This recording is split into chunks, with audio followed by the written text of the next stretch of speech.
အားလုံးပဲမင်္ဂလာပါဒီနေ့ဗီဒီယိုမှာ borrow နဲ့ lend ရဲ့ကွဲပြားမှုလေးကိုပြောပြပေးချင်ပါတယ်အရင်ဆုံးဒီစကားလုံးတစ်ခုကချီးကငားတာချင်တော့တူတယ်ဒါပေမဲ့အတိတ်ပဲခက်ဆင်ဆင်နဲ့စัญญမှာဖြစ်မှာဗျသူက borrow ဆိုရင်ငါယူသည်ဆိုတဲ့အတိတ်ပဲဖြစ်မယ်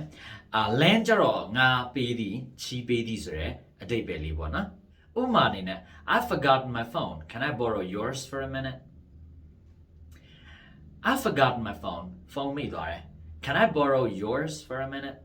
မင်းရဲ့ဖုန်းခဏလောက်ငါယူလို့ရမလားကိုကငါမှလေနော်ဒါကြောင့် can I borrow နဲ့သုံးသွားပါတယ် or he borrowed money from his friends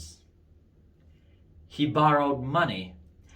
သူကပတ်စံငါယူတာချီးယူတာလေနော်ဒါကြောင့် he borrowed money စာဖြင့်သွားမှာပေါ့လေ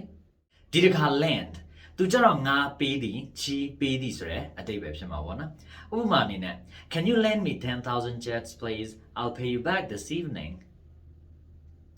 Can you lend me 10,000 jets မင်းကငါ့ကိုငါပေးလို့ချီးပေးလို့ရမလားဖြစ်မှာပေါ့နော် because သူကကိုငါပေးမှာပတ်စံချီးပေးမှာလေနော်ဆိုရင် lend နဲ့ပဲတောင်းရပါလိမ့်မယ်ဒီနေရာမှာ can you borrow me 10,000 jets လို့ပြောလို့မရပါဘူးတခုတော့ရှိမယ် can you borrow 10,000 jets from me ဆိုရင်တော့ငါစီက1000လောက်ချီးသွားပါလားဟဲ့ဆိုရင်ကိုကပတ်စံမရမကချီးပေးတဲ့သဘောမျိုးဖြစ်သွားပါမယ်အဲ့လိုပြောတာမဟုတ်ဘူးမင်းကငါ့ကိုချီးပေးလို့ရမလား can you lend me 10,000 jets နောက်ထပ်ဝကြတဲ့ကြောင့် he lent his bike to his friend he lent his bike to his friend သူဟာသူ့ရဲ့ဆိုင်ကယ်ကိုသူ့ရဲ့တငယ်ချင်းကိုငါပေးခဲ့တယ်ဒီနေရာမှာသတိထားစရာနှစ်ခုရှိတယ်တစ်ခုကျတော့ lend ရဲ့ verb to lend ကနေ lent ဖြစ်သွားပါမယ် past ရော past participle တနည်းအားဖြင့် verb 3ရောပေါ့နော်ဒါအပြင် lend ဆိုရင် to နဲ့သုံးပြီးပါတယ်အခုဝကြလို့ပေါ့နော် he lent his bike to his friend borrow ကျတော့ from နဲ့သုံးပါမယ် like he borrowed money from his friends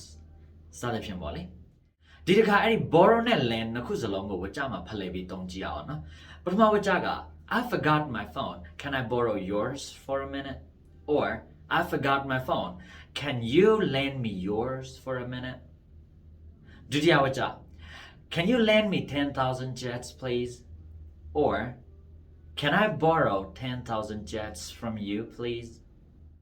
ဒီလောက်ဆိုရင် borrow နဲ့ lend နှစ်ခုကိုတုံးတက်ပြီလို့မျှော်လင့်ပါတယ်လေ့ကျင့်လို့ရအောင် comment ထဲမှာ exercise လေးထည့်ထားပေးရရှိရဖြည့်ကြည့်အောင်နော်ပြီးရင်နောက် lesson နဲ့အတူပြန်ဆုံတော့ဗောလေ see ya